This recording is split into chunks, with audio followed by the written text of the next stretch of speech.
Sorry, my video's a little lagged, so I don't know when you guys are done talking or not at this point. I don't know what's We're going on. officially done talking, yeah. I can say Yeah, over at the you end of may everything. speak. Over. No, I This don't wanna walkie-talkie say interview. anything. Front Porch is very advanced. Tell you what. They sent me a Walkie-talkie. pager in the mail ahead of time. It was awesome. Glory Boy's over. What's this? Now I don't remember what I was gonna say. Oh my god. Back to you, Jen, Some in the about, studio. some about therapy. On the front porch. On the front porch. Can you believe it? We're at another end of our season. Oh, I was gonna sit quietly and make you struggle and get No. mad at me. But now that you said that, yeah, we are. This is Season 3. Last sad. episode. I didn't even I think can't about believe it's been that. three seasons. Yeah. What? 3 years of sitting here with you. It just feels like I was nagging you just last year to start a podcast. Well, you were nagging me last year just about something different. Our season 3 finale guest is none other than Tim and the Glory Boys. Actually, it was Tim without the Glory Boys. But Yes. we got the gist of it. We talked to Tim about all of the strange things but cool things he's done for their tour sets, including A buffalo. a A buffalo, buffalo bust. That Yep. had smoke coming up its nose that he Yep. paid an exorbitant amount for. Yep. Tim, get off eBay right now. Yeah, get That's a message off directly Facebook from your Marketplace. wife. It's not a place for you. You're not welcome there. Tim and the Glory Boys have won multiple Juno Awards, multiple CCMA Awards, including Album of the Year, and he dropped some news at the end of the podcast. So if you want to know when they have new music coming, you better listen all the way to the end. Tim talked to us about their latest single, Get Out of My Dreams and Get Into My Truck. The cover song that they had to go jump through hoops and loops to get approvals from some very... Mutt Lang and Billy Ocean. Thank you for joining us for another season of On the Porch with Front Porch Music. We're stoked to confirm there will be a season 4. Don't DM us. Or do DM us. Tell us how much you miss us, please. We'll be gone for a couple months, planning out the next season. We'll probably have a bonus episode here or there between now and then. But yeah, thanks for joining us for another year of interviews. I can't believe it. So here's our season 3 finale episode of On the Porch with Front Porch Music with Tim and the Glory Boys. On the front porch. Do-do-do-do-do-do. You'd think after 3 years we'd get that down pat. On the front porch.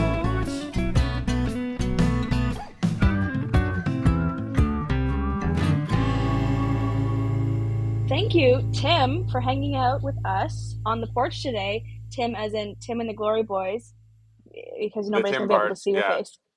The Tim part Tim is without the his glory glory. Yeah, Tim Tim without Glory his Boys. Glory Boys. The gloryless Tim. Gloryless Tim. Oh, I'm no. a whole different person. I have, very little autonomy without my boys around me to help. Aw. Just kidding. No, but I do actually, honestly, I do feel like I'm nothing without them musically, and this band could certainly not exist if it was just called Tim. Also, terrible band name. Yeah, not a great band name. Although No. maybe a great band name. You never know. It's true. It worked for Honestly, Cher Just Tim. and Madonna. Just Tim. We'll see. Yeah. There you go. So you are just off tour Yes. for a short time, it appears. Yes. So you were on the Canoegrass tour, and we need to talk about Canoegrass as a concept and a genre. Sure. But let's talk about the tour first, because that's hot off the press. Yeah, it's the tour supports the genre, which, backstory, we had to make up our own genre because we couldn't fit anywhere else and feel like we could be card-carrying members of the tribe. So we came up with Canoegrass, which we're calling bluegrass music with a country heart and a Canadian soul. And That is so cute. And it's cute, exactly. It's also super manly and accurate. No, I love it. I love it. So you've toured.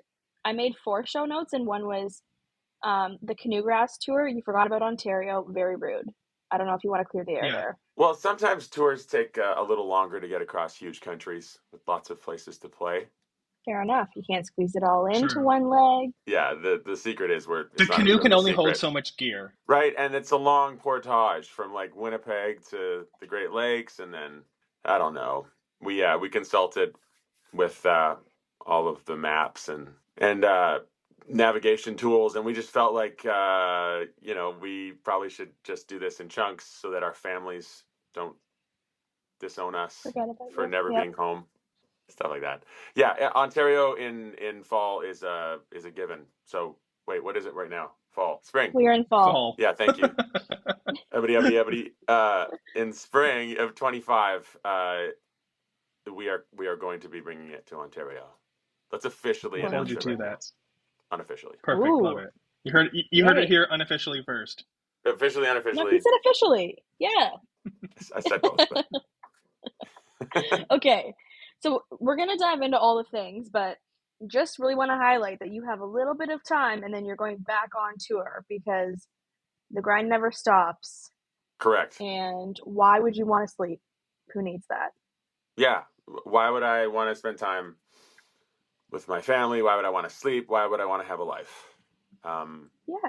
My life is in service to the fans of country music and Canoegrass. Canoegrass music, yeah.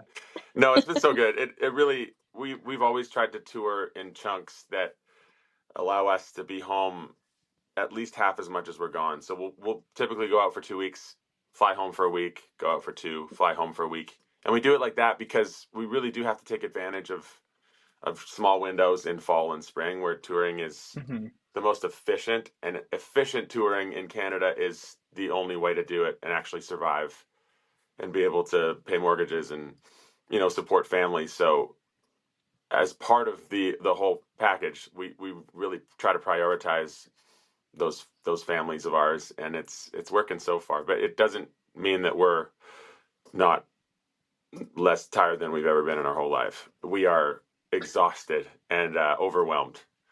But it's the kind of overwhelm where it's like a lot of fun. So we're in it. We're trying to like slowly maybe peel some things away and find boundaries where we pushed a little too hard. But overall, it's working, and this tour was another testament to that. We can't wait to take it back on the road to Ontario in 2025.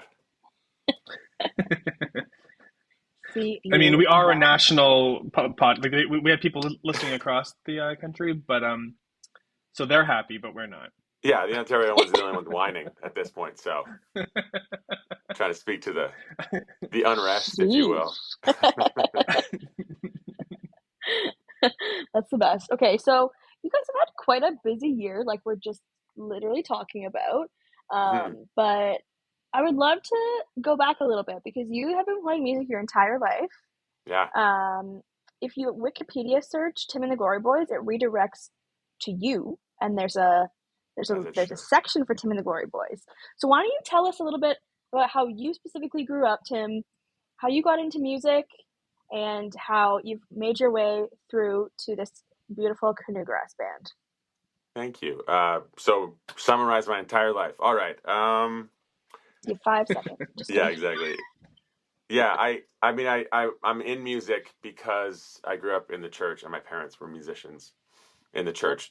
Not anything official, like I ended up signing record deals and being a part of the industry, but within the church there's a lot of music that just sort of happens as part of the facilities, the services, the stuff that they have going on. And my parents were pretty actively involved early on in the 70s and 80s, kind of when church music was changing from hymns to choruses. So as an infant, I sat through just hundreds and hundreds of services. Growing up, hundreds and hundreds of worship services. So like my music knowledge isn't so much popular music. It's like if you ever want to have like a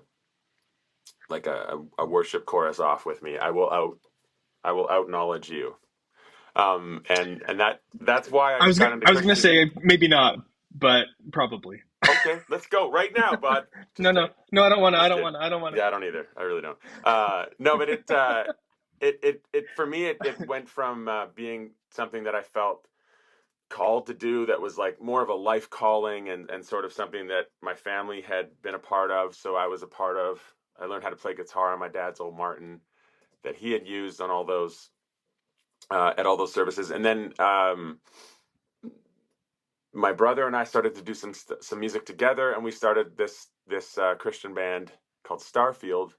Our first show was in October of 1999, so it's a 90s. That's a 90s band, which feels kind of good to say, and also Got makes me right feel in kind of there. old. Yeah, exactly. But we started in '99, and we had like 12 years of a career that was took us around the world. We signed with EMI, which was Sparrow Records at the time in Nashville, and got to make 4 albums with the same A&R crew at the same major label. We were booked by CAA and got to play around the world. An absolute adventure that wrapped up probably in like 2011, 2012. And then by that time, Colin, who is now the dobro player in Tim and the Glory Boys, was a part of Starfield.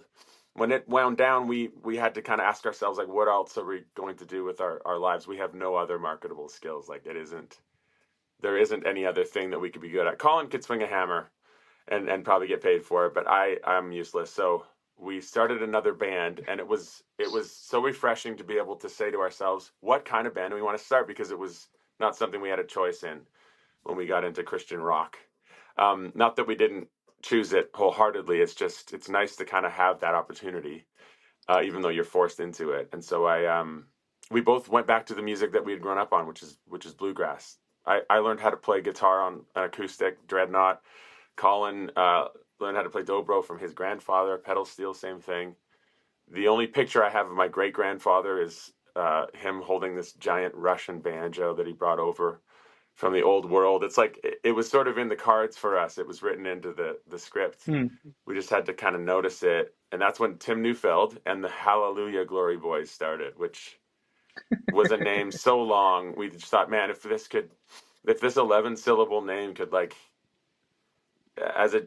we everything we've done sort of since we started this band has been like, maybe this would happen if we do it this way, and that would get a kick out of that. So we just thought, like, maybe radio DJs, if we ever actually made it big, got on the radio, would have to say the new single by Tim Neufeld and the Hallelujah Glory Boys. Like, it would take up so much of the programming, it would make them annoyed with us, and It'd be inside longer that than the would make song. us feel good for right or wrong reasons. But it got shortened to Tim and the Glory Boys, and then we were independent for many, many years, and then we signed a record deal, and we had songs on the radio, then COVID, and now we're here. Isn't that crazy? Yeah, Isn't that crazy? That's really cool. Your first album as Tim and the Glory Boys came out in 2023. I was going through it and I was like, banger, banger, banger. I love this song so much. Banger. I love this song so much. That's one I've never heard before. I'm gonna go listen to that right now. Oh, banger. So, like, so cool being able to put together an album of just cool music that just, like, feels like, with listening to Tim and the Glory Boys is also like seeing Tim and the Glory Boys, because I've seen Muse play opening for High Valley in the spring or this winter, whatever. Yeah, what show And were I was you like, at? it's the Danforth Oh, in Toronto, yeah. in Toronto, Crazy. yeah. Such a fun night. And it's so fun. It all just makes sense and matches. It's like, nobody's taking this too seriously. We're here to have fun. We want to make you feel good. I hate those. And at least it matched what it was supposed to do.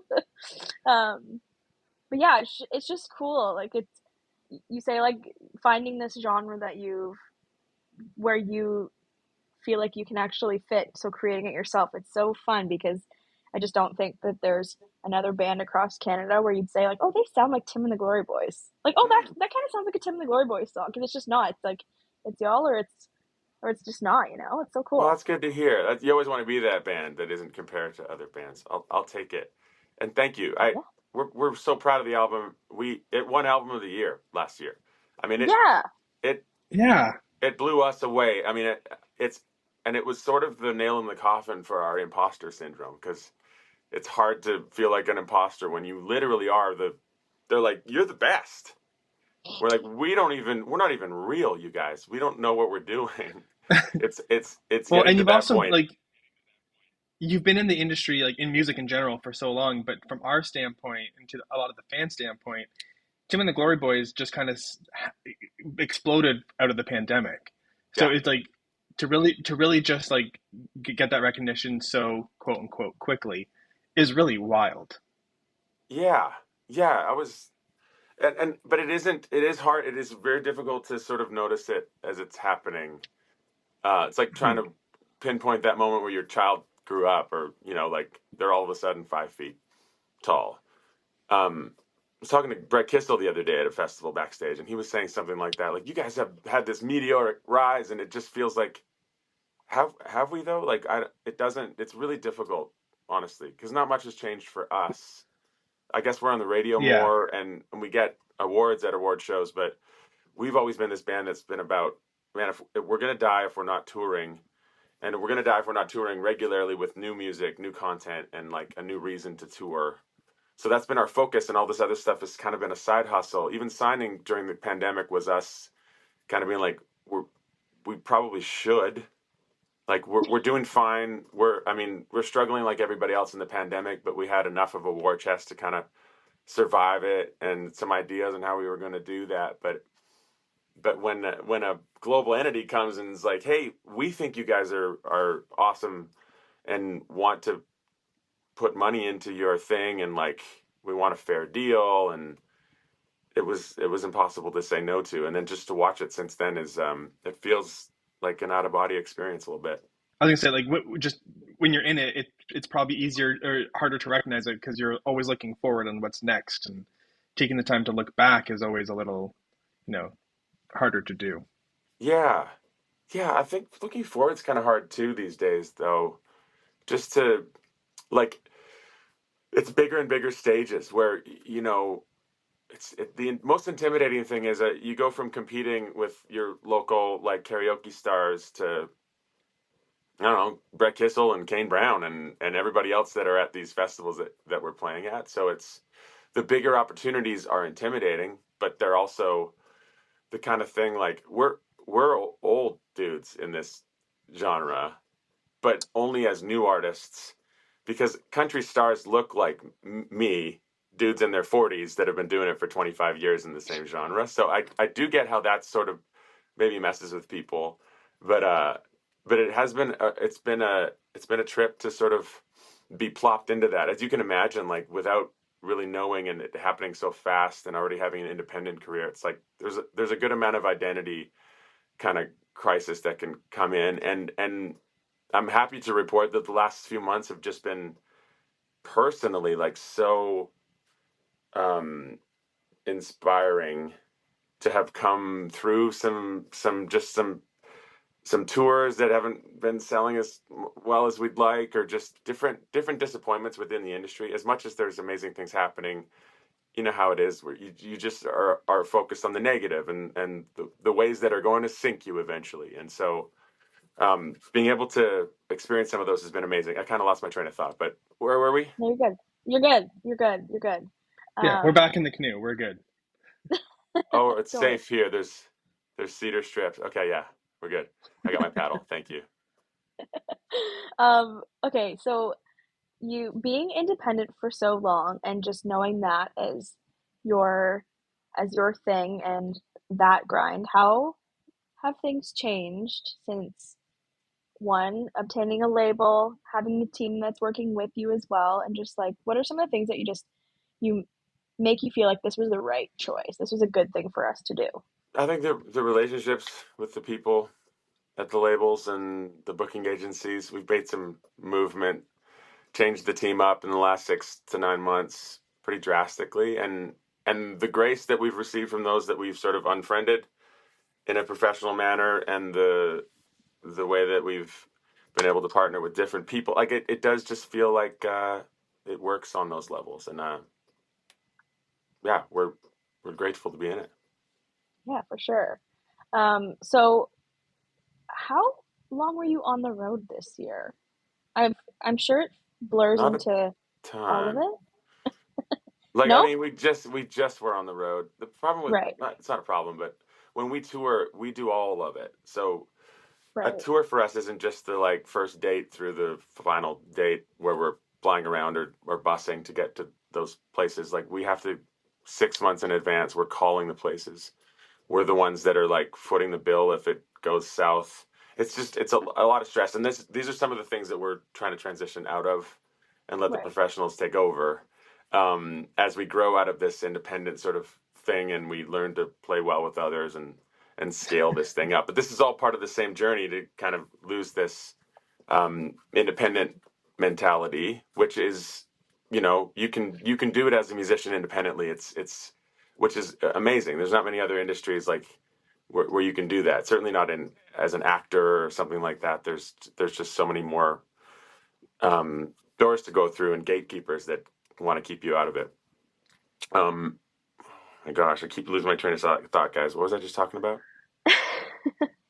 The team and touring and Transitioning it from doing comes it yourself to them. Yes, transitioning. Yeah, the independent spirit to try to like incorporate a bigger team has been a wonderful journey that we're winning at, but I think it's probably taken me off guard a little bit in how quickly it has burst out of the gates again for us, and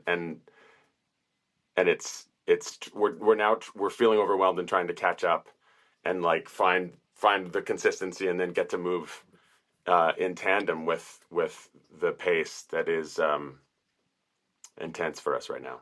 Did you how find that same kind of trajectory, or that same kind of going from independent spirit to signed artist?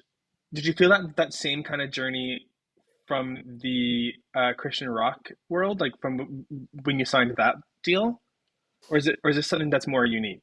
Yeah, it's hard. I mean, it's hard to remember the feelings involved, but I think a little less. I think in Christian music, you kind of feel like you're on God's side. You can't really like go wrong, and maybe that's arrogance, maybe it's confidence, but it feels a little more like we're grown up now, and we can make grown up decisions and adjust in a way that is yeah, we just have better perspective on life. I've lived decades since then, so it is different, but it also is similar in a lot of ways.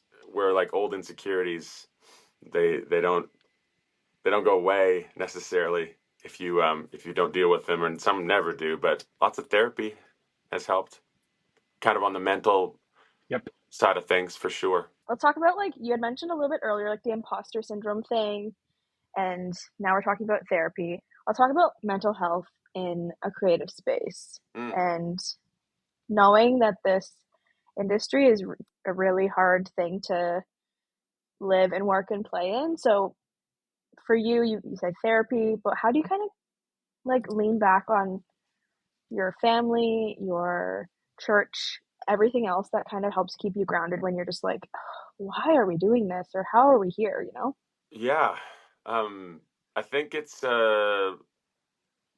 I think most artists get into the business because they just are people that are needy for love and validation for the parts of the world that they speak into existence. Like it's a really vulnerable thing to put anything original out into the ether and not fear that it's going to blow up in your face or be rejected by the tribe. Or so like the industry is made up of lots of different kinds of people, lots of different kinds of creatives. There's and usually the most creative people don't make it like to the big leagues because the creativity in them isn't accepted by the gatekeepers that exist.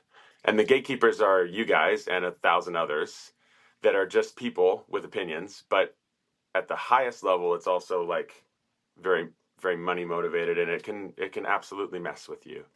It can steal your sparkle and your joy in a heartbeat, and it can leave you just feeling artistically and emotionally and relationally bankrupt. So the way not to do that, I don't know, I have a clue. I guess lots of therapy, but it's also just the hardest thing to do is the easiest thing to sort of like talk about, which is like just have more confidence. Just go out there and believe in yourself. But that really just is what it is. Like there's no rules. There's no rules in life. I mean, there's things that can put you in jail. There's moral absolutes. Like everybody has to find those, but in everything else, like I'm just in awe of the artists that don't have that filter, which says like, oh my gosh, I hope I am so like confident in myself and in this. I'm about to go out on stage, but if you really like could get the self kind of pep talk I'm giving myself, it's like I'm trying to stave off all of the things that anybody else in my position from any other practice that it doesn't have my experience. It's still the same thing. It's just like I want to be liked. I want to be. I don't want people to be mad at me. I don't want to have people like that think I'm an asshole or are un. That maybe there was a misunderstanding and I said something and they're offended and just that need to sort of be cool with people is really found it's just masquerading. It's me not being cool with me.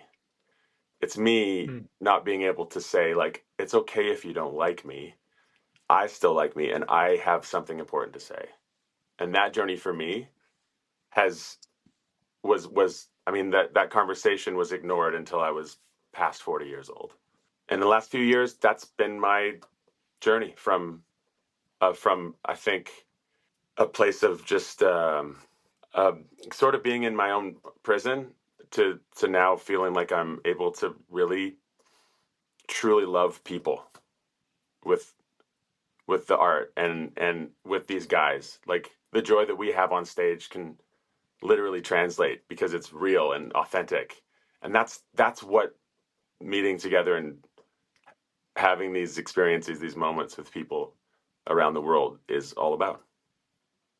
100%. I think that's a What very, about very relatable sentiment. That I Mm, mean, I think everyone probably feels it, or at least maybe I'm speaking for myself. perfect. Everyone, like all of us, and we're the Yeah, main characters, so everyone who in this cares? room. Yeah. That's right.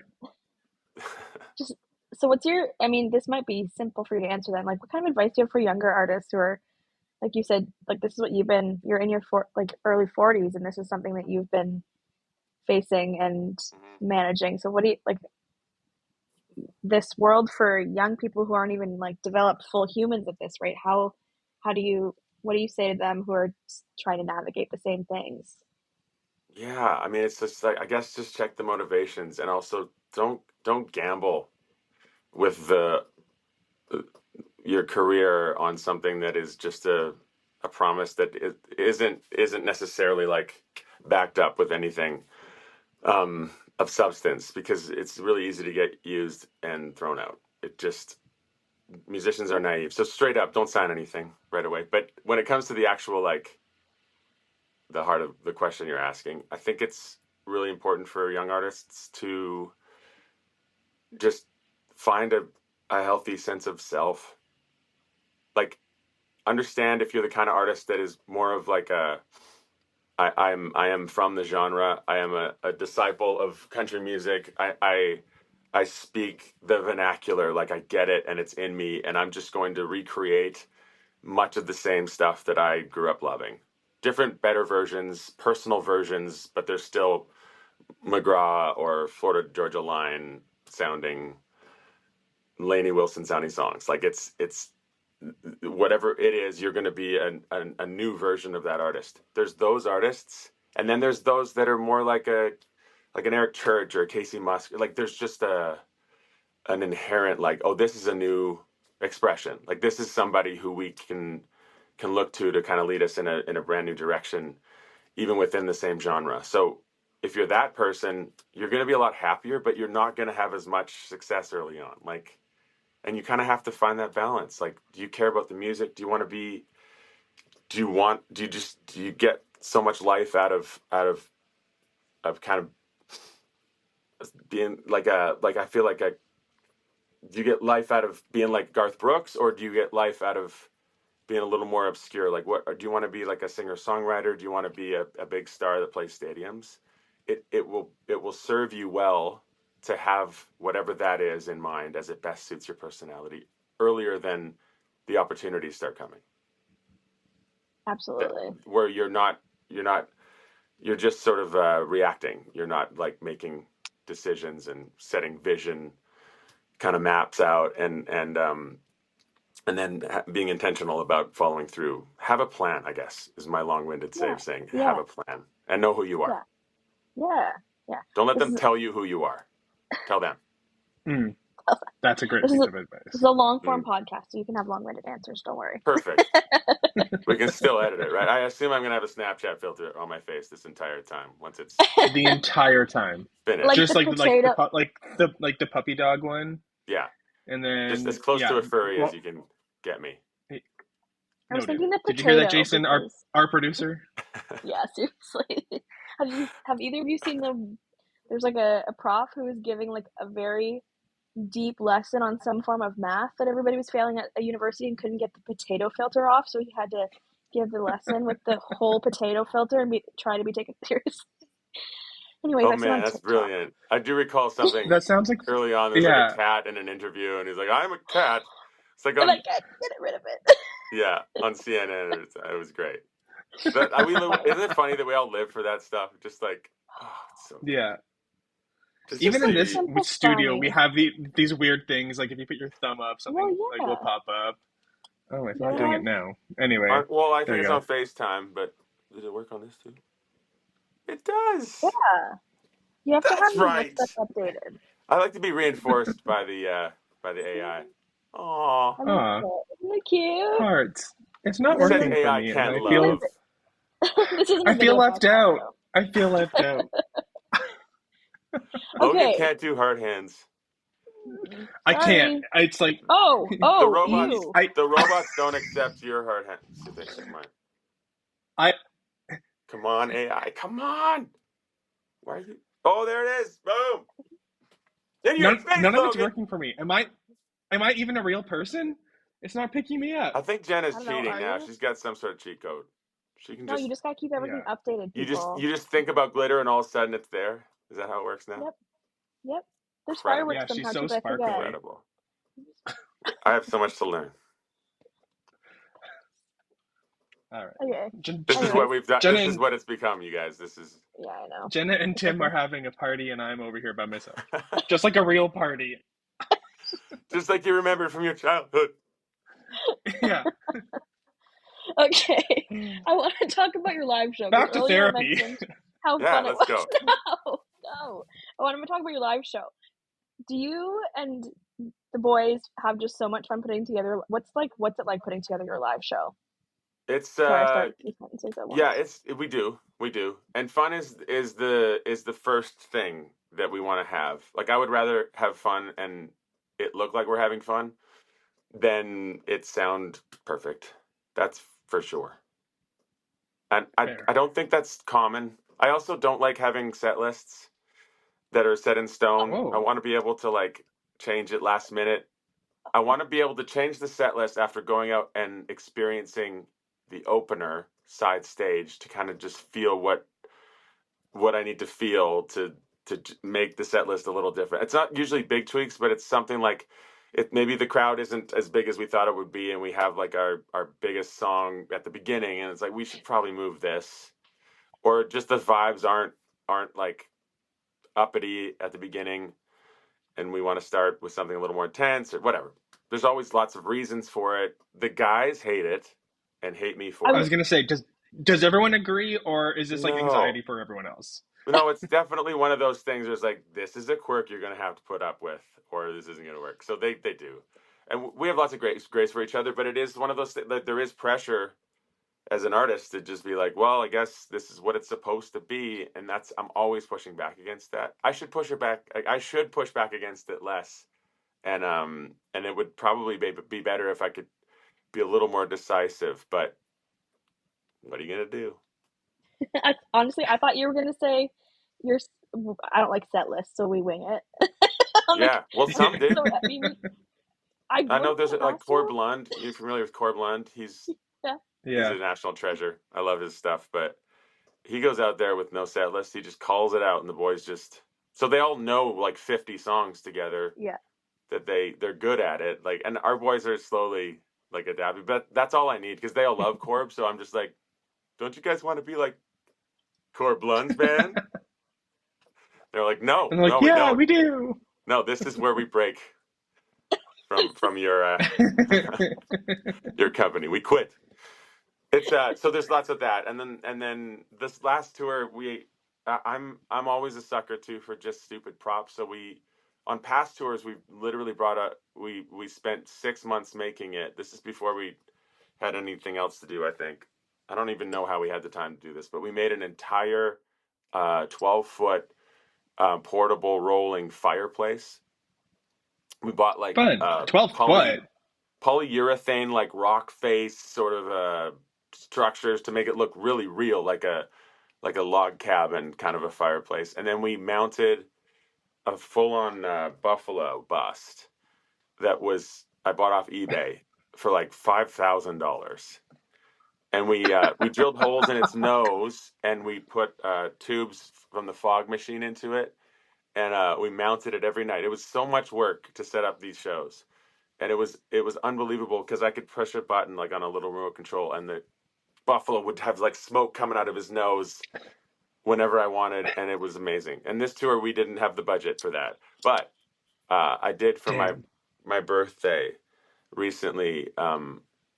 Much to my wife's disappointment in me, I spent some money on a wolf statue online.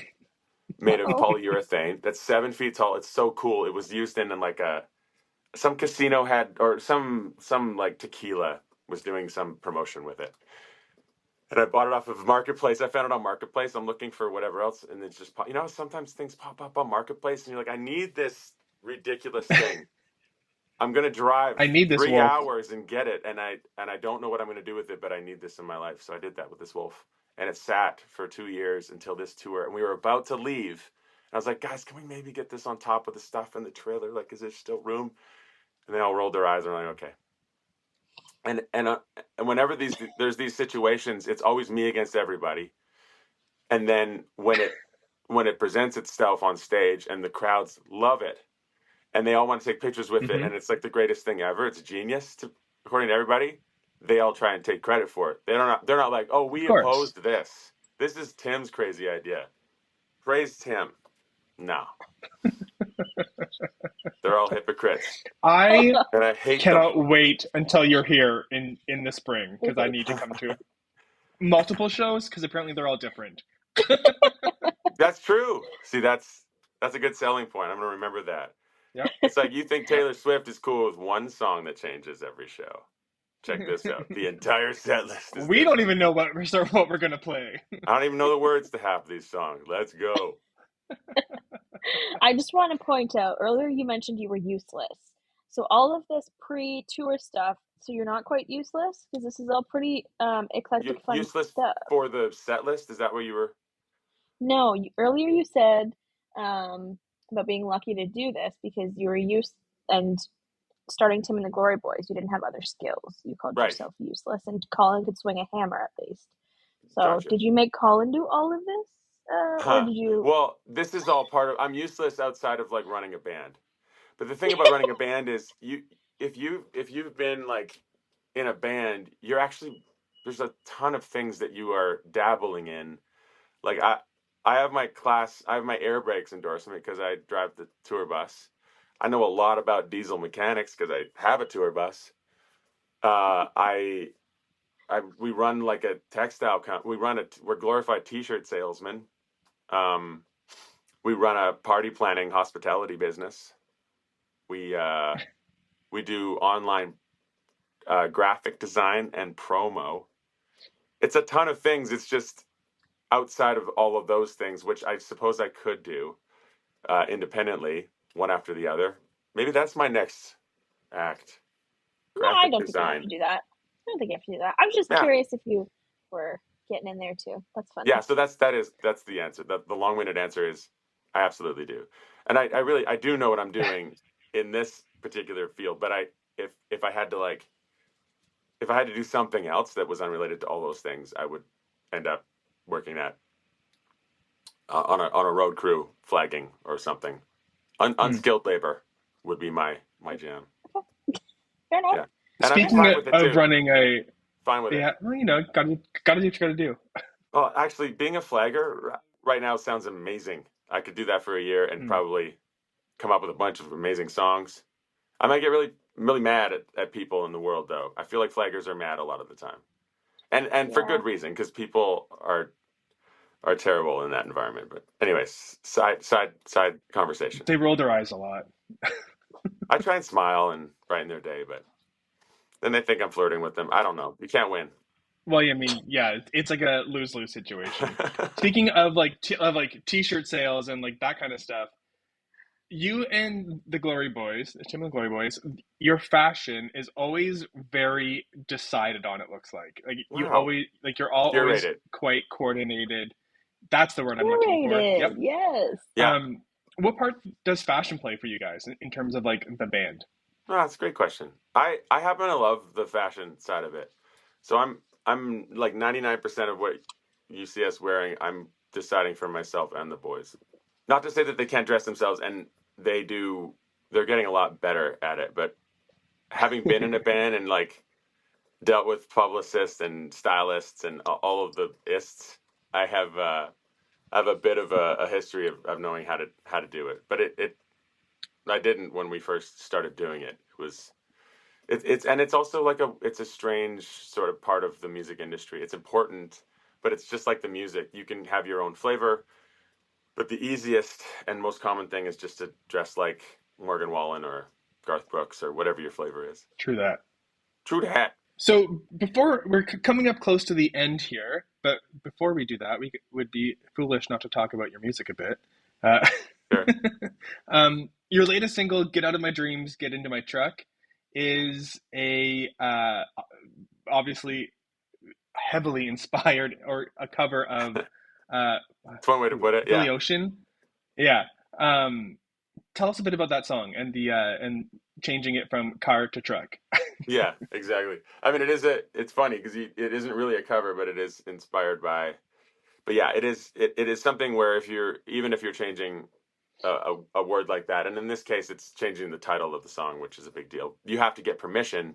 We could have covered it as it exists and changed a lot of it. If we hadn't changed words, we wouldn't have had to have gotten permission. But because that was the whole point, is changing it from car to truck kind of instantly made it a country song. In one matter of thinking about it. For others, I'm sure they feel like we've committed blasphemy. However, we did have to actually get Billy's permission. He is one of the writers, and the other writer is Mutt Lange, who's a producer hero of mine, probably my favorite producer of all time, who also co-wrote the song. And when we found that out, it felt cool to even know that Mutt Lange had to say yes or no, and also hear it to give the go-ahead or not. And he took a long time to find. I think he's famously reclusive, so they had to send some sort of scout. Sony had to send somebody into the woods for 6 months to find him, and eventually, with the use of sat phones and tracking devices, no, he said yes.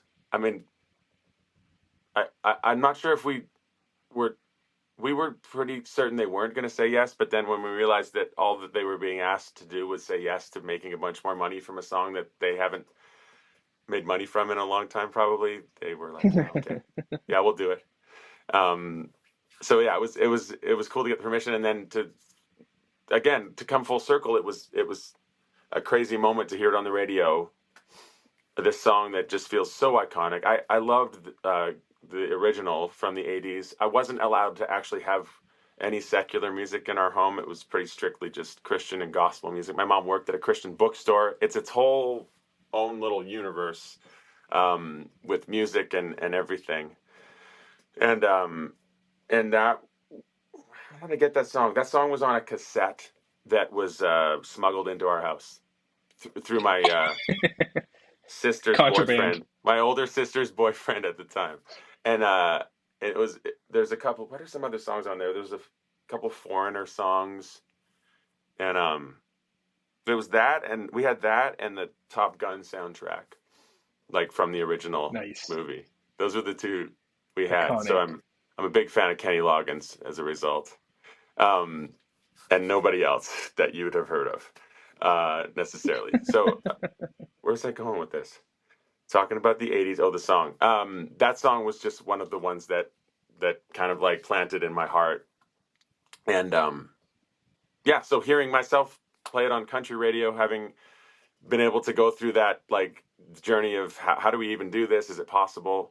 So satisfying. So incredibly satisfying, and so much fun to play live. And there's two different audiences for this now. There's the old people like me that are like, yeah, we love that from the 80s and good job. And then there's the younger generation that just enjoys a 90s sounding song. I didn't know it was a cover until Jenna somebody didn't else even know it was a mentioned- cover. Yeah, there you go. Yeah. And you did, Yeah. Logan. Yes? Yeah. There you go. You're the two groups. At the CCMAs, I kept singing like in the hotel room, like "Get out of my dreams and into my car." And I then kept saying, why saying car? It's truck. Why are you saying car? I was like, what? That's really funny.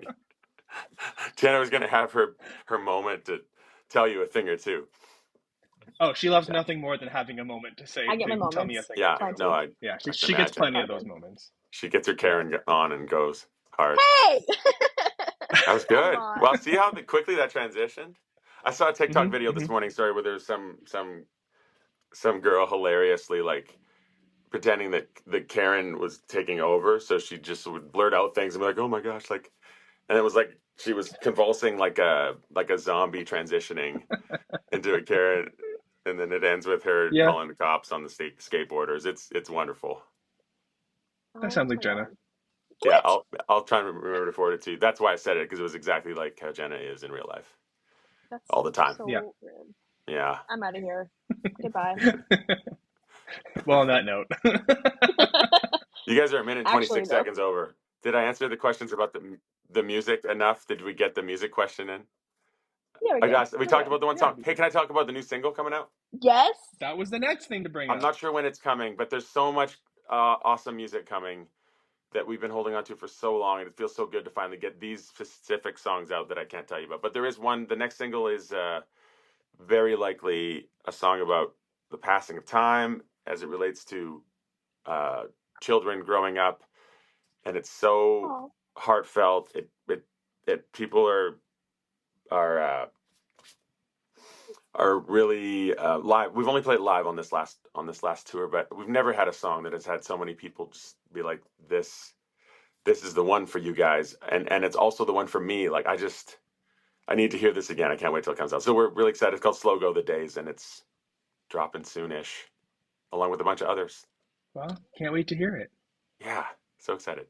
Well, thanks, Tim, for sitting on the porch with us today. Yeah. Calling me a Karen. I will let that one slide. All right, thank you. I don't want to. I will never let it slide. I appreciate you letting it slide, because I know what you're like. Mm-mm. If you don't, I am never letting it slide. It's very Karen-like, actually. This has been fun. I haven't done an interview like this before, where it's just sort of like it is better. It's better than questions and answers and fun. Yay! Cute little probably throws some people off. We're going to use that as a testimonial. Well, Tim, thanks so much for joining us.